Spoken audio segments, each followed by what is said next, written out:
What's up, everybody? Welcome to another episode of Age of Quarantine. My name is Chris Enriquez. I'm your host. I play in the band Spotlights, and really good friends with the guys at St. Vitus. I'm really thankful they let me do this show every night, Monday through Friday at 8 o'clock Eastern Standard Time. We had some issues last night with the internet service.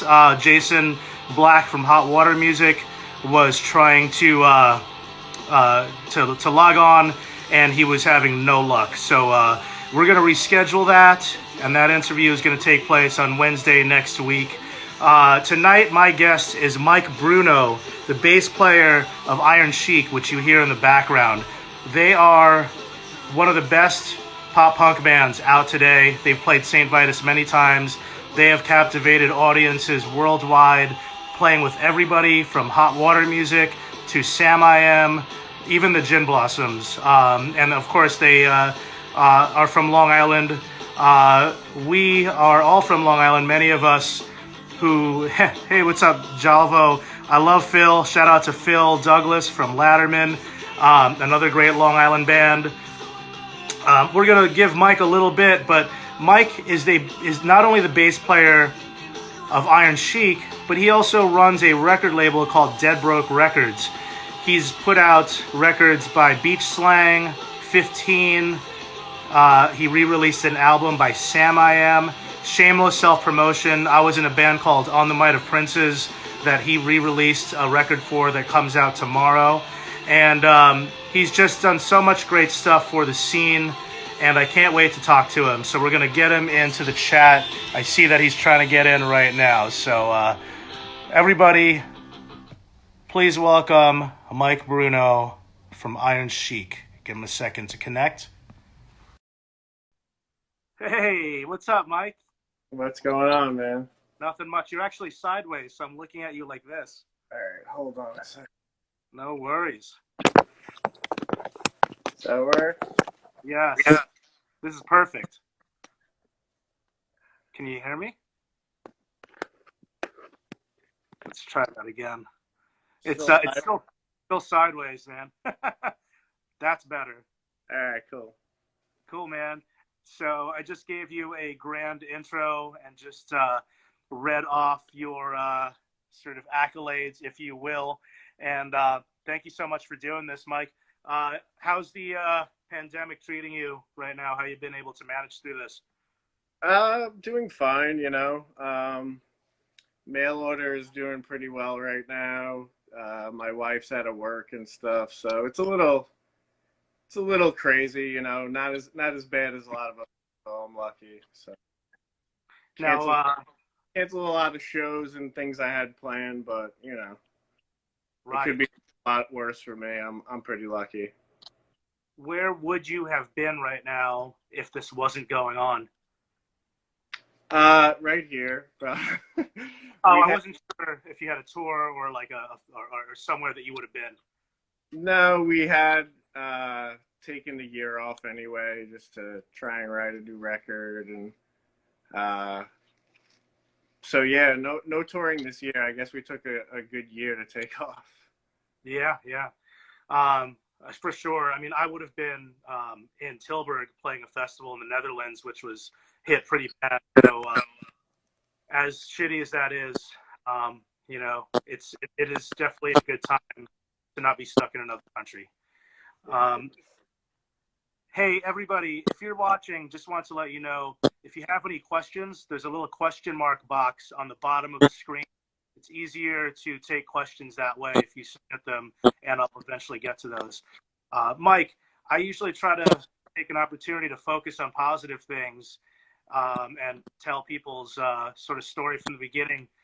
When did you realize that you were really into music? When did you discover music? Do you remember? I mean, music's always been a big part of my life, like as far as I can remember. I mean, probably going back fourth, fifth grade is when I really got into music. From my friend's brother, you know, seeing Green Day on MTV, shit like that, you know. Right. That's when I really connected with it, I think. It's funny you mentioned that because I remember seeing Green Day on the Dookie tour, and that was before I was allowed to see my first show. And a lot of people don't realize this, but they came out of they came out of a legit punk scene. They used to play with like Neurosis and obviously Operation Ivy. So I'd say that's a pretty good, a good gateway. I don't know what kids have nowadays, but Green Day was a good gateway for sure. Um, when did you? What were some of the first venues and local bands? Because you're from Long Island, like I am, and many of the owners of St. Vitus. Can you tell us sort of your first experiences going to shows and what you were checking out? Yeah, definitely. I mean, like, I spent a lot of time at the Roadhouse Pub. Definitely. That was like kind of my stomping ground living out in Holbrook. It was like close to me. Some of my first shows was probably like, like my friend Gurge's bands, Super Matchbox, Embarrassing Rex, stuff like that. Those were like some of the first shows I had ever seen. All people that became really good friends with, but didn't know at the time. And the bands that you were going to see locally. By the way, I don't know if you have can you turn the volume down on your phone? I could kind of hear my voice coming back at me. Let's see if that works. All right, can you still hear me? Yeah. Is that better? Okay, yeah, I think that's better. Shout out to Barclay from Man Without Plan, and Dan Brenner from Backup Plan, and Hugo from Kill Your Idols. We got some friends watching, so that's really cool. Yeah, what were your favorite local bands in Long Island that you were checking out? Like back then or now? No, back then when you started going to shows. Back then, definitely it was bands like I said, like Super Matchbox. I was definitely like into the whole ska thing, Channel 59, Edna's Goldfish, and then like the shitty punk stuff, Dangerous Parallel, which was like Jamie from Bent Out of Shape's first band, like and Timo and a bunch. I mean, Splurge, all types of shit. Later on, Explosivo, stuff like that. Yeah.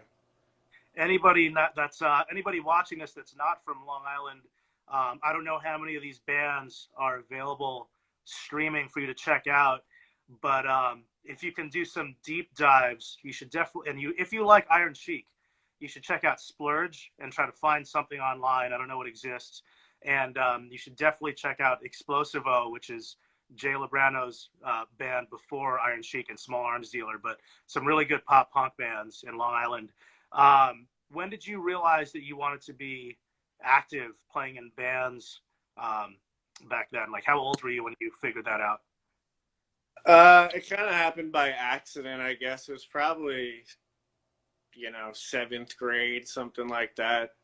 My friends were starting a band and, needed a bass player. So I picked up a bass and played. I don't know many people start playing bass because they're like, oh, I really want to play the bass. It was just more of the band needed a bass player, Yeah. I never, thought it would be a serious thing. We weren't playing shows or anything like that. This is talking like garage band stuff. But later on, like Super Matchbox definitely was a big thing for me where I was like, holy shit, like I can do this. Like I could play a show and like be in a band and stuff. And I mean, probably around junior high is when I made like the connection. Right.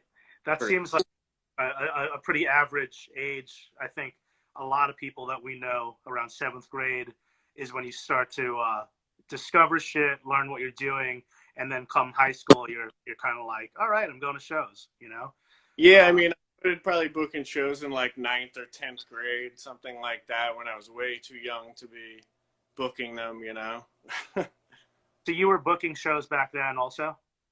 Yeah, like for my first bands and stuff, because we didn't know how to get shows. So Right.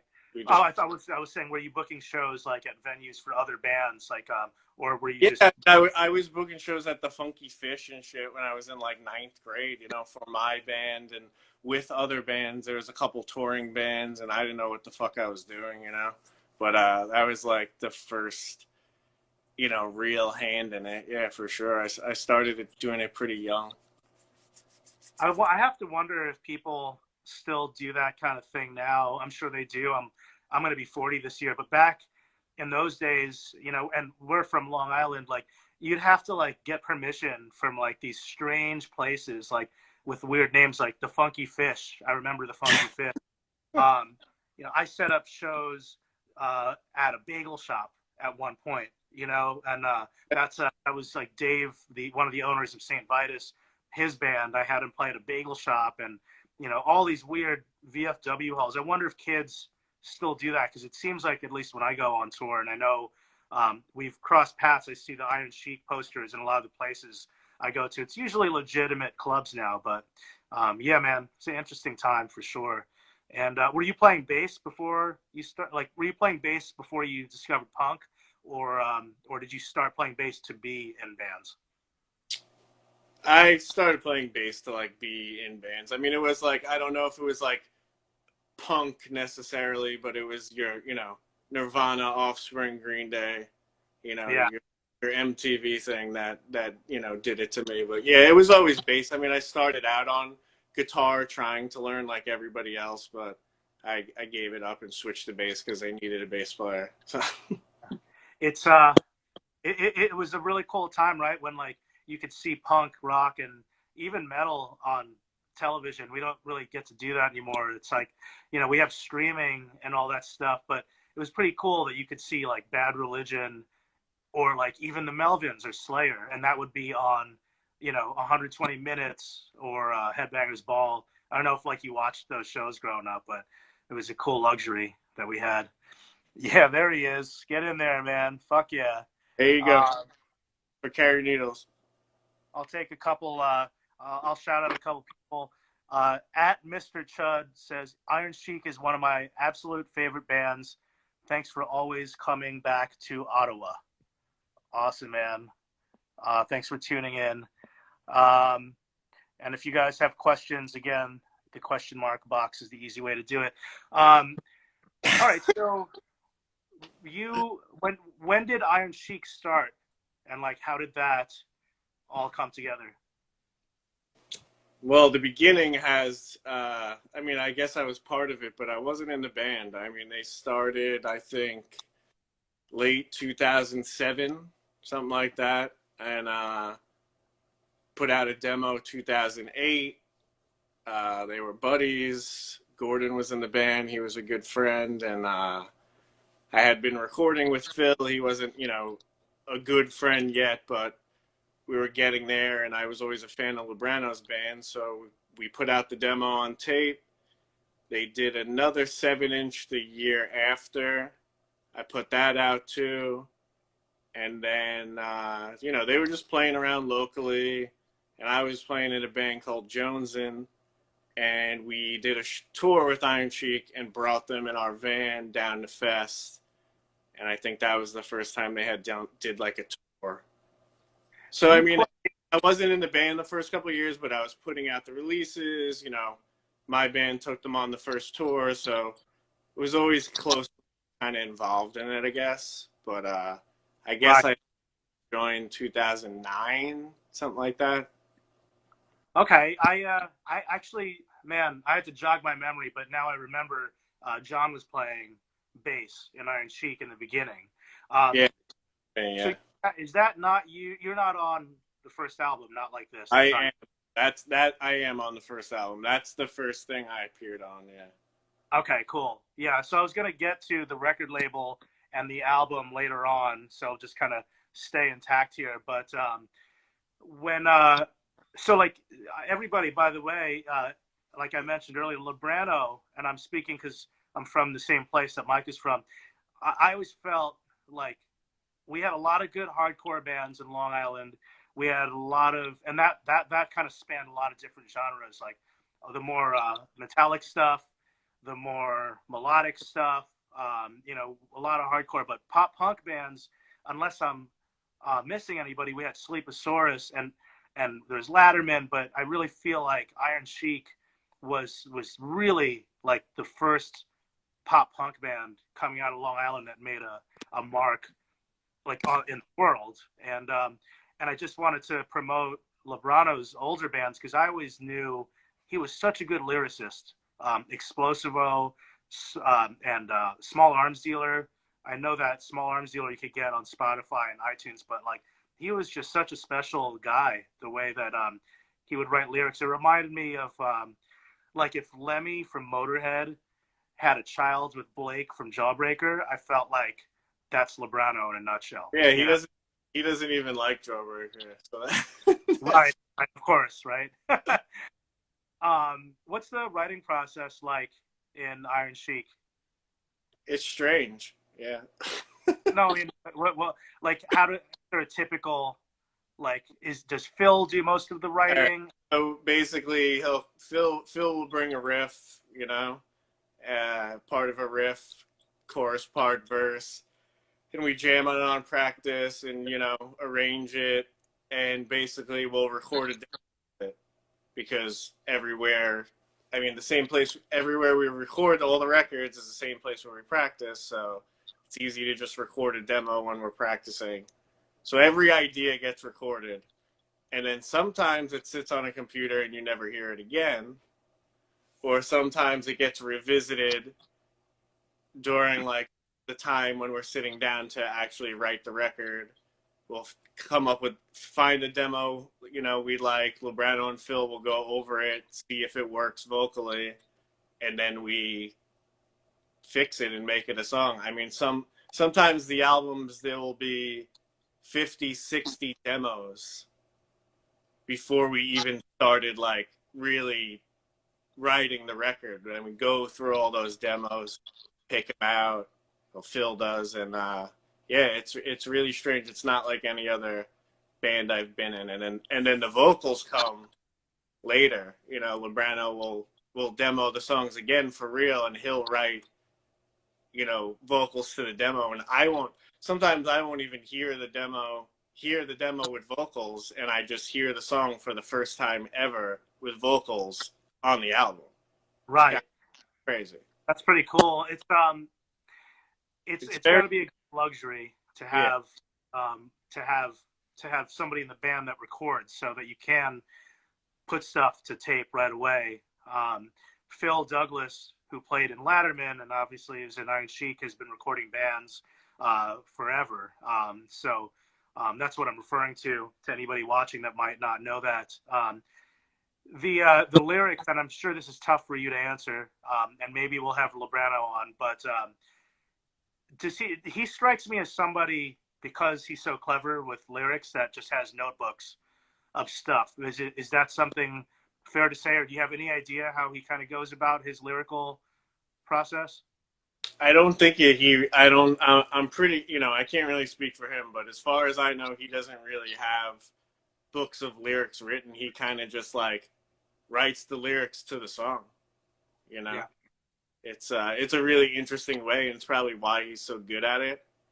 Because he just writes the lyrics when he writes the melody to the recording, or you know, however he does it. I don't think he's the kind of guy that has notebooks full of lyrics or anything like that. Yeah, well, he's really talented that he could just write lyrics like that. You know what I mean? Like kind of on the spot. It's kind of crazy. I think the thing, I always liked pop punk. You know, I have my favorites, and then the ones that I can't stand. I love the Descendants, but like, which is kind of a funny tie into this, but like, I think one of the things I just didn't like so much about most pop punk bands was that like every song seemed to be about a relationship or an ex-girlfriend, and I really like that Lebrano doesn't do that. I mean, I don't know what all of his songs are about, but he has lyrical content that I think breaks the mold, and I think you know, Hot Water Music does it really well, and Against Me does it really well, but he found his own lane, and I think that's what makes the band really special. Did you guys did you guys know you had something special when you when you start playing in the band and you made the first album? Were you like, wow, this is really something, and I think this could go somewhere? Or I mean, I don't know. I knew it was special because I was a fan of the band, you know, and I was a fan of Phil and Lebrano's songwriting. So when I heard the record done and I was putting it out, yeah, I knew. I was like, this is going to be great. You know, I don't think anybody really saw the band going as far as we did, I guess. You know, we've just kind of played it by ear the whole time. We never really set out to do any one thing specifically, make music that we know. So yeah, no, not it was yeah, it really. was cool. It was cool to see the Voltron as a local guy sort of come together, because you had Phil, who was in Latterman, and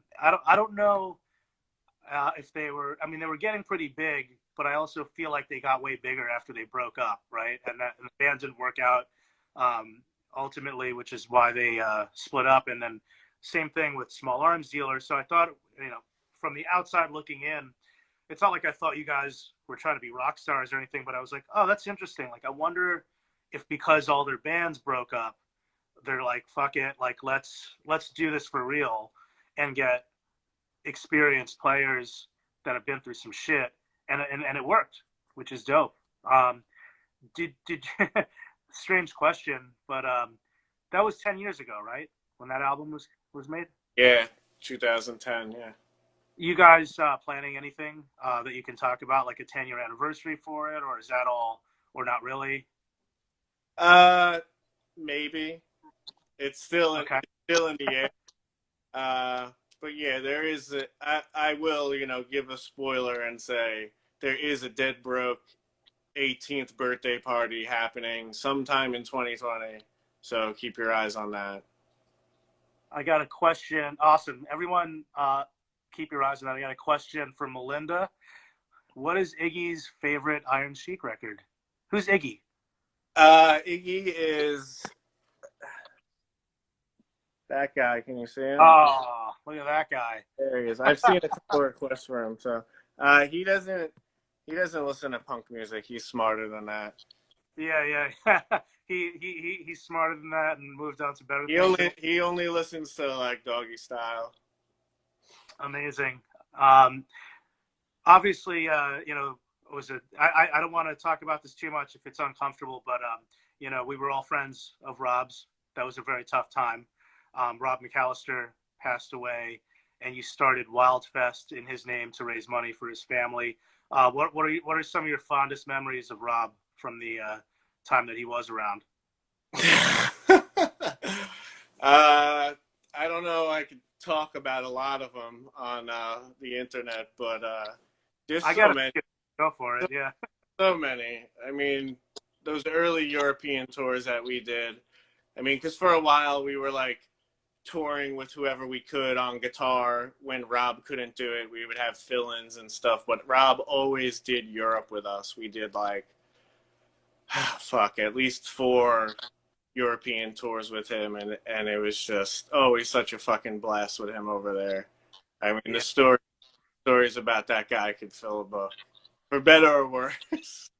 I loved watching the evolution of Rob in Iron Chic as he was starting to play in a band that was kind of successful for the first time, because I had known him back in the day, and I saw his hair start to grow longer. I saw him starting to get nicer guitars, and it was just cool to see you guys sort of like XL coming from where we're from. I met Rob in my old band on the Might of Princes, and um, I think I just thought he was a hardcore kid. You know what I mean? Because I just saw him at hardcore shows, and then he would come out to the city and see us at the weirdest shows. Like, I saw him at Mercury Lounge once, and he went to go see Man or Astro Man, and that was a band that he really liked a lot. And I thought that was I was connected with hardcore people that had outside tastes that weren't just straight hardcore kids, and that's how I got to know Rob.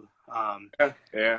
Funny enough, like I had known Rob way back in the day from when he was playing in the Reformation. Right. My band with like Gurge and Mike Kinney and people would play at Saints and Sinners with them all the time.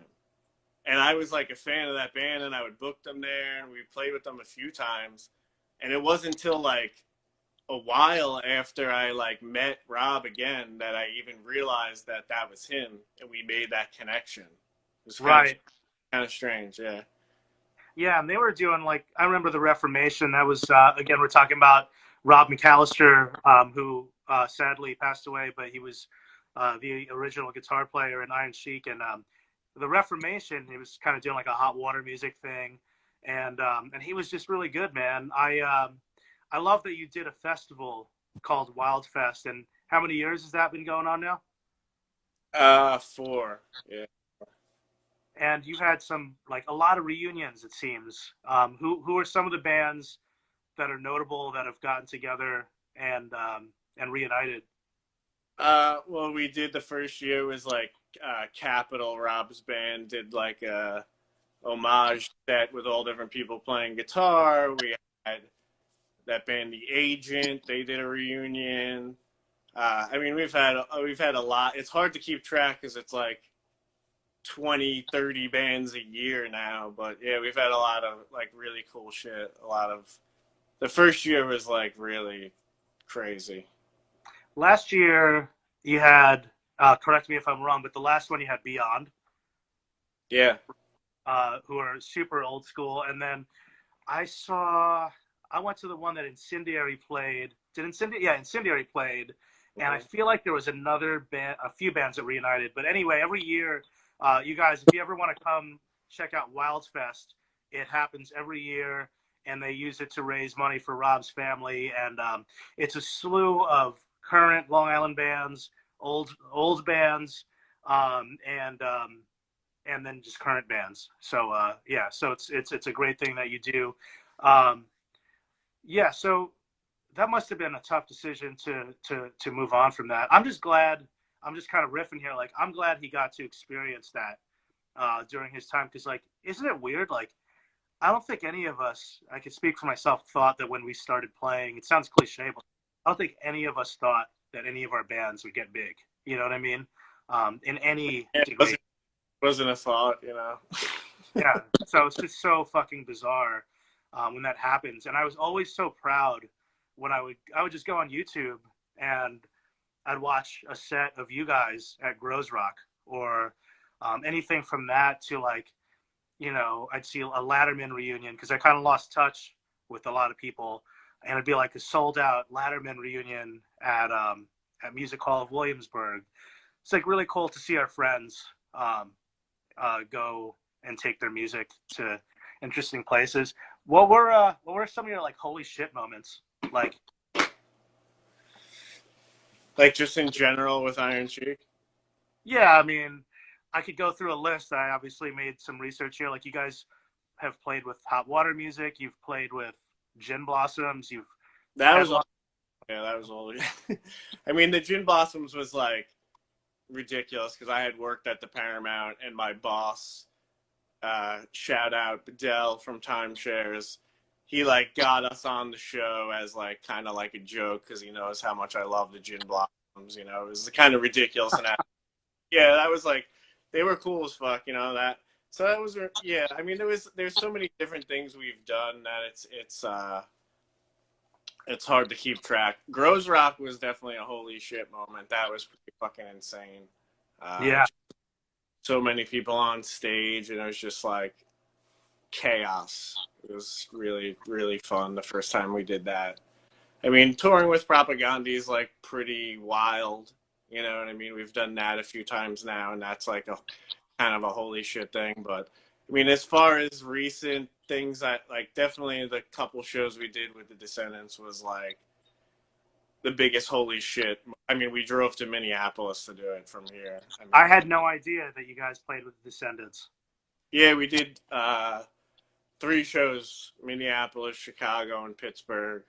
It's pretty fucking wild. Yeah. That's unbelievable. That they are my favorite pop punk band of all time. Obviously, the originators, and to relate it to Saint Vitus, the first crazy show in terms of like going back in the history of oh shit, what's up, Phil Hanready from Aerotype 11. Shout out to a Long Island legend who they played with you guys and Hot Water Music at Music Hall, and that was a great Yeah, show. yeah, What's up, Phil? Yeah, like where was I going? Yeah, like the Descendants were playing a show in Brooklyn, and it got rained out. It was outdoors, and then somebody made a phone call to see if Vitus would have it, and they said yes, and there was like a fucking line wrapped around the door down to like the BQE or some shit. It was like like over 1,000 people. So yeah, and like anybody watching, if you want to watch St. Vitus shows, you could go on YouTube and find all this shit. But that was just a legendary moment. I got some questions from people. Let's see if we got any good ones. Got some strange ones here. I don't even know what this means, but Lindsay, do Muppets take Manhattan? yes, they do. This is Yes, they do. well, there you have it. That's There easy. you have it. All right. So yeah, you mentioned a couple of holy shit moments. I mean, fuck, Propaganda, man. That must have been great. Did you get along with those guys? What was that like? Yeah, it was great. They're like awesome people. It's like really, really fucking cool. They take care of the bands that they're out with, and you know, they really practice what they preach, and they're just great people. Great people. Yeah. Yeah, they're one of the most interesting bands of the genre for me. That kind of like on a technical level, Oh God, yeah, it's insane. it's ridiculous. Let me tell you something, Mike. One of the first times that I realized that Iron Chic was starting to turn into something, and I never told you or anyone in the band this. It just came to me. I was on a date in Brooklyn one day, and it wasn't like a classy restaurant, but it was a nice restaurant, nice enough where I could order oysters. So I'm having oysters, and I want a date, and guess what is playing in the background at the restaurant? Iron Chic. I'm just like, it took me a second. I was trying to order something, and I was like, "Are you fucking kidding me right now?" And I'm like, "What a surreal thing! I'm listening to Lebrano and Phil in like this nice restaurant. It's just bizarre." You know? Looks like we got another question. Let's see if this is a real question or a Probably weird. not.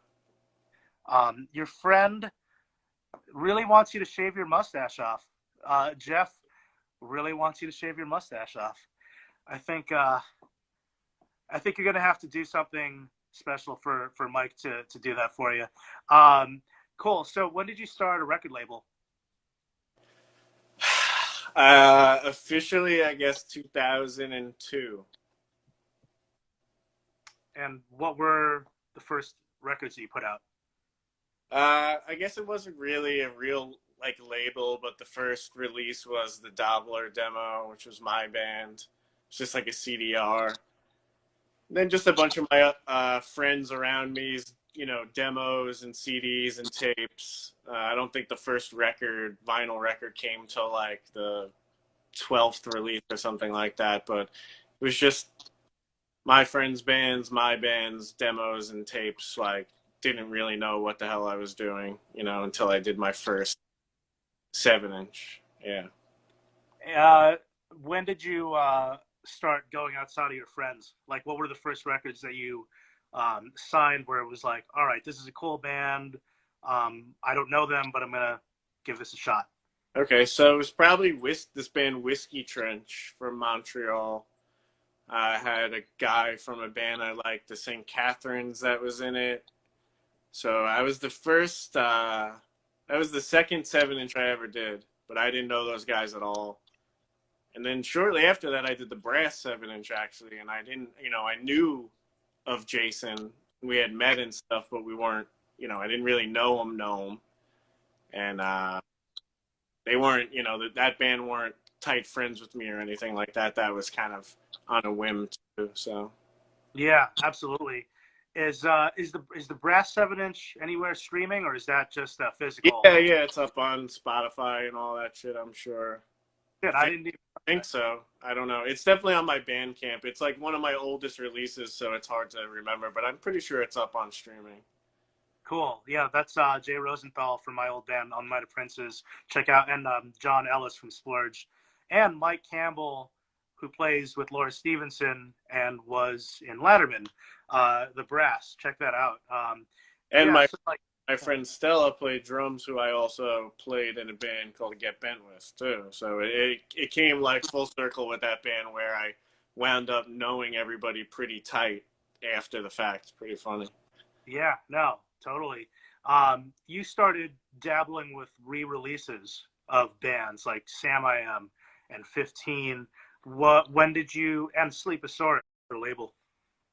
The first reissue I probably did was this band, The Criminals from San Francisco. It was like a record that Billy Joe actually had recorded. It was on Lookout and stuff, and I just knew the bands like got the rights to their albums back, and they had owned their rights and stuff. So I thought it was a cool idea, and just being a fan, I did it on a whim, you know. And then got into a bunch of other reissues later on.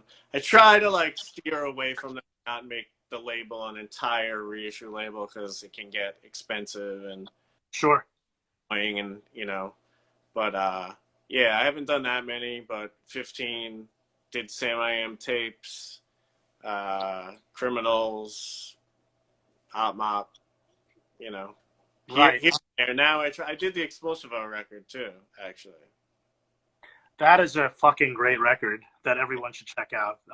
It was like just the CDR for years and years and years. No one had ever even really heard it, and we did a Kickstarter and reissued that. That was actually probably one of my first reissues too. So that's what I like about what you're doing too, which is like you're taking hidden gems that like people don't have access to. And there's nothing worse than like hearing a band that might be your buddy's band that you grew up with or whatever, and they're just that good, but no one else is going to hear it. Like, you know, I get the whole like thing where some people would get bent out of shape and be like they didn't want their friends' bands to sell out, but it's like, dude, that is some great material. You know, like people should hear that. And I felt that way about Explosivo, and Sleeposaurus. Who else have you?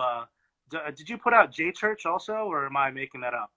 no. I mean, I have a distro where I sell all that shit, Sleeposaurus, J Church, all that shit that I like. But no, I never did that. What were some of the labels that you grew up inspired by? Like you mentioned, Lookout Records, and you know, in Long Island, I think we really liked Wreck Age Records in the '90s and Exit. What were the labels like? Sorry. Mother Box from Long Island was a big, you know, traffic violation. I mean, it was really like Lookout and No Idea that really like kind of inspired me to do it.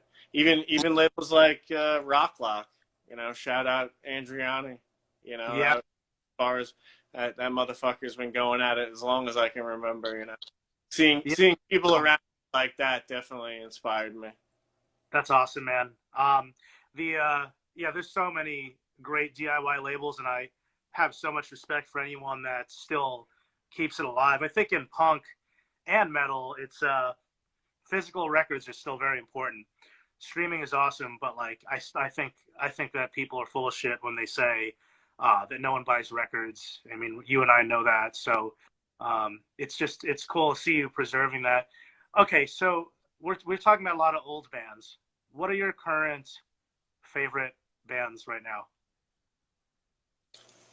Well, like a year or so back, I discovered this band that's been around forever, the Figs from upstate New York, and they're still a band. They've been a band for like 30 years or something like that, just like kind of like a cult indie band. I've just become obsessed with them. They have like 20 albums, and everyone is so good. So they're definitely one of them. I mean, there's tons of DIY punk bands and shit that I could list, but it's hard. I'm biased. You know, I do a label, so naturally, I've been listening to a lot of stuff that I'm putting out. So it's, you know. Well, it's a good sign. I mean, you'd be surprised. Some people wonder if the labels they sign to actually listen to half the shit that they put out. Yeah, well, that's the thing with the labels. I always just try to stay true to the fact that like everything I put out, I love, and that's it. I've never put out anything because I thought it was gonna sell or whatever, I have to love the record. If I don't, then I don't want to put it out. And like, that's just how I've always done it. Yeah. Justin Morgan wants to know, what is your favorite Iron Chic song? What is my favorite? That's a good question.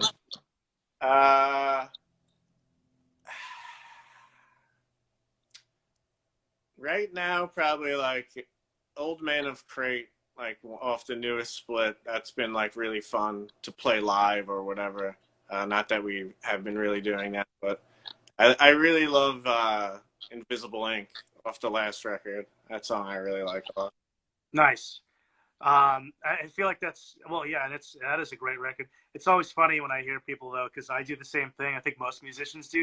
Your latest shit is always going to be your favorite thing. Yeah, it seems whack when people say that shit, but it's like true. If you don't love your shit, then like, what the fuck are you doing? Right. If you don't think your latest record is your best shit, then you're just like, yeah, exactly. Like, what's going on here? Going back to the releases that you put out, though, and I don't want you to feel like you're singling anyone out, but, well, first of all, how many records have you put out under your belt now in terms of Dead Broke records? Well, On the Might of Princess was 201. 201. That's a lot of records. What are the releases you're most proud of? Definitely the first Iron Chic album. Definitely. I mean, that's the pillar of the label. That record has paid for so many other records to come out and stuff. I mean,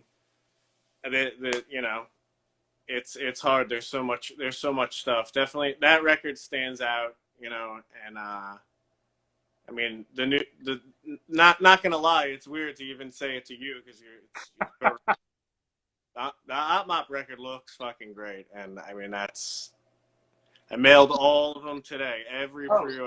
I got them. Yeah. I'll plug that. Yeah, I'm pumping it. I've got to get the good one though, but I thank you for doing this, and I also need to shout out Hugo, who I know is watching, who plays in. Hugo did a great job on putting this together, and Hugo plays in Killy Rattles, and what's his new band called? Locked Inside. Locked Inside. Yeah, check out Hugo's awesome new band. Yeah, thanks for doing that, man. I really appreciate that, and I think that everybody that I've spoken to that's worked with you is just stoked. Again, like I know there's a couple Long Island labels kicking, but it's I don't know. I'm old, so I don't really know what's going on out there. Do you pay much attention to current bands in the scene out there these days, or? Oh yeah, I have to. Yeah, I rely on all these 30-year-olds to come out to shows all the time. What are some notable Long Island bands that exist today? I mean, I like my favorites are friends bands and stuff like that, but there's plenty of other bands doing cool shit. I mean, there's a cool younger band called Flake from NASA. It's doing like cool emo stuff. I mean, Somerset Thrower is like my favorite Long Island band in years. I love Somerset Thrower. Those guys. Also, Bias putting out the records with that. So it's like I try and I have a bad habit of getting my hands into anything I really like. So it seems like everything I'm saying is a plug, but it's not. No, dude, do it. I mean, I just shamelessly plugged my old band, but so did you say Somerset Thrower that you're putting out their record? Yeah, I put out their first album, and they were supposed to record the new one this weekend, but I don't think that's happening. But we got another one coming out too. Yeah. I didn't realize you put that out. I actually have been listening to that record on Spotify, and I love those guys. That's they remind me of Garden Variety a little bit. Who was? Oh yeah, they love that shit. Yeah, Garden Variety is another seriously underrated Long Island band. And anyone watching, if you're wondering why we're talking about Long Island so much, the guys that own St. Vitus are also from Long Island, and we all grew up going to venues that no longer exist. So St. Vitus kind of exists for that very reason, and it's always cool when we get people from where we're from to come chat with us and do this. I'm going to do a plug real quick. St. Vitus obviously has been going through a hard time with the quarantine, and there's a Kickstarter. If you go on the Facebook page and on the Instagram page after this, which you're already on, you can donate. So thanks to everybody that's been doing that. And we have a Venmo account at Saint/Vitus/bar. That's the tip jar for all the bartenders and all the employees and sound people and security. So anything you could do to help us, that'd be great. So this is the time when I start asking list questions. People love lists. Top 5 punk albums and why? Oh my God, you're just gonna hit me with that like that? I'm gonna hit it hard, man. Give it to me. Give it to me. Top 5 punk albums and why? Yep. Fuck. I definitely Dookie, hands down. Green Day Dookie, Leatherface, Mush. Fuck. Put me on the spot here for real. I'm not done. This is my first question. Yeah, I know. Jawbreaker, 24-hour Revenge Therapy. That's 3. Husker Du, Zen Arcade. That's 4. Punk albums. Shit. That's a good list already. It's hard. It's hard to say. There's plenty of things that people consider punk, like the Replacements or something, but I wouldn't consider that a punk record, you know. Right. But I mean, Rancid and Out Come the Wolves for 5. Fuck it. Dude, So, Rancid, yeah, hell yeah. perfect record. I saw that's a great list, man. I saw Rancid recently with the Misfits, and they were playing. They opened up with Roots Radicals, and I remember seeing them on that tour. And I just me and Dave Castillo, the owner of St. Vitus, we just literally turned into 16-year-olds, and we lost our minds. I found myself skanking to like fucking Ruby Soho, which I never pictured myself doing at 39. And Dave was gone because he was crowd surfing, and it just took me back. But that is such a fucking great record, man. Okay, the quarantine sucks, and hopefully we'll get out of it soon. But let's just pretend we're in an unfortunate situation and we're stuck and we don't know when we're going to get out. You have 5 albums that you're stuck with. Not just punk records, but just 5 albums, period. What are those albums and why? Okay. Definitely A Boy Named Goo by the Goo Goo Dolls. That's definitely one of them. Because it's a fucking great record. It is. Probably Replacements, Let It Be, Green Day Dookie again. Shit, how many was that? Green Day. And probably like Lemonheads, It's a Shame About Ray. I could listen to that record fucking 1,000 times in a row. I think that's 4.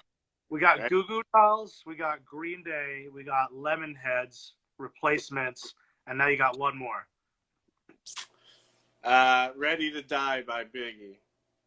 All right, I'm in Biggie's neighborhood right now in Bed-Stuy, so I love that. There's a great Biggie mural down the street. Sick, man. I love that list. It's always a tough one, man. I have not been asked that question. I've been asking people that, so I'm going to have to figure out what mine is soon. Okay, last list question, and then we'll do a couple other shout outs, but top 5 Long Island bands. All right, that's an easier question. So it's going to be Explosivo, Sleeposaurus, Green Sleep. Oh, shit, Green Sleep. On the Mighty Princes, and probably Somerset Thrower. Wow, Somerset Thrower, yeah. That man, Green Sleep. I remember that band. They were I'm gonna have to. I love Somerset. I'm gonna have to bow them out for Garden Variety though. Let's go with the OG shit. You know, dude, Garden Variety, man. They put out a good box. I have to get it, but they put out a box set recently with like. I was like all the vinyl. Yeah. I saw, back in the day, people used to put their addresses in albums and their phone numbers, and they lived in Valley Stream, and I wrote fan mail to Garden Variety, and I think we called him on the phone to try to see if we could play a show with them. I got to get those guys on this. And Green Sleep was another good shout out. One of the guys in Green Sleep, I think somebody in Green Sleep was in Millhouse at some point. I just can't remember who, but those are some great. It's like I think it was Scott. Like they reformed and did a new album on Dead Broke actually. Yeah. And Scott, who played in Silent Majority and shit, was playing bass for them, so it's probably him. I got a weird one for you. That's not a question, but more of a story. And this is for like the Long Island heads, obviously, which I think we are talking to mostly. But I started managing an artist, and she was kind of like Bjork, and I set up a show for her at Union Pool in Brooklyn last year. And there's a hip hop group that played, and one of the dudes on stage that was in the rap group, it was like a girl singer. Oh, look at that shit. What's up, Iggy? Is that Iggy? What up, Iggy? One of the dudes in the rap group was Steve from Sleeposaurus. He was in a fucking hip hop group on stage. Totally fucking tripped me out. It was fucking bizarre. Yeah, and I asked him, and he was like, "Yep, that's me. I was in Sleeposaurus." Okay, we're kind of coming down to the last 10 minutes here, so I guess I'll just say that I'm glad that you came on to do this. When we get out of this, what can we expect from Iron Chic? What did you guys have planned that hopefully will be rescheduled? Nothing. No, I mean nothing at all. We had 2 shows for the whole year planned. One wasn't announced yet, and then one was the Atlantic City Beer Festival with Against Me. I think that's in August now. So we're just hunkering down and writing a record and resting after 2 years of touring. So hopefully we'll get a record done. Sweet. You guys see yourself doing this for many more years to come? We'll see. I think so. I mean, we'll keep making music, Definitely. Yeah, for sure. I have so many weird questions that people have been sending, and I've been ignoring a lot. But fuck it. Let's use the last 8 minutes and see what's up. Hugo Fitz, did DBR 200 ever happen? What the hell was it?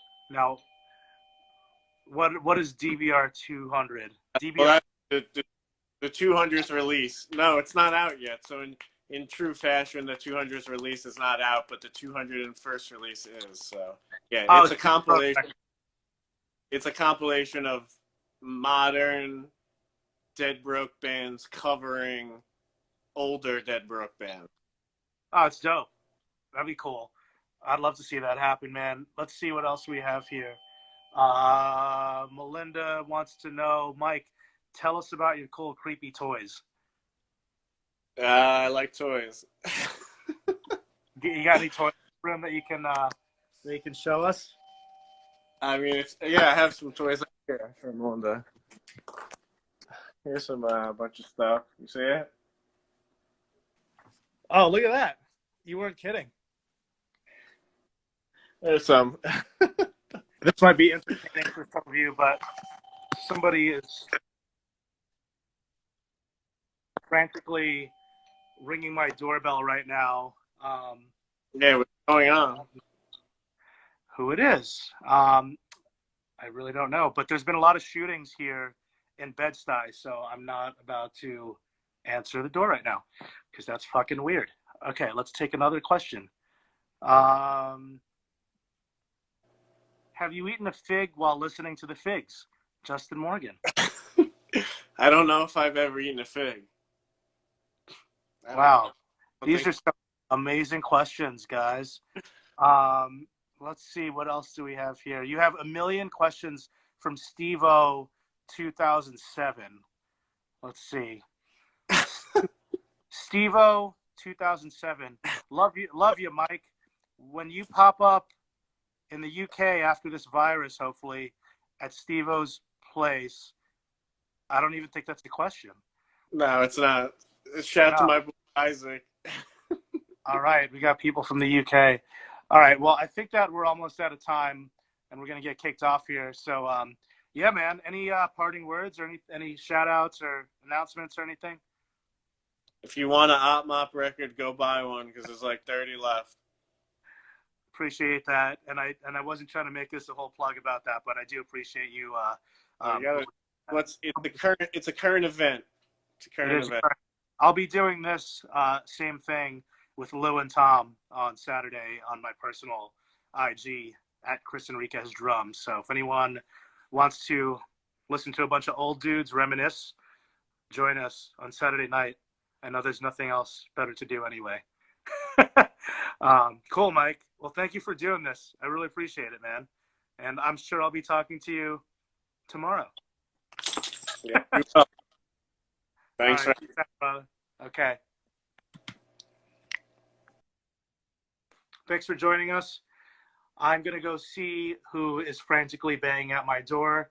Hopefully I'm not going to get killed because there's been shootings going on around here.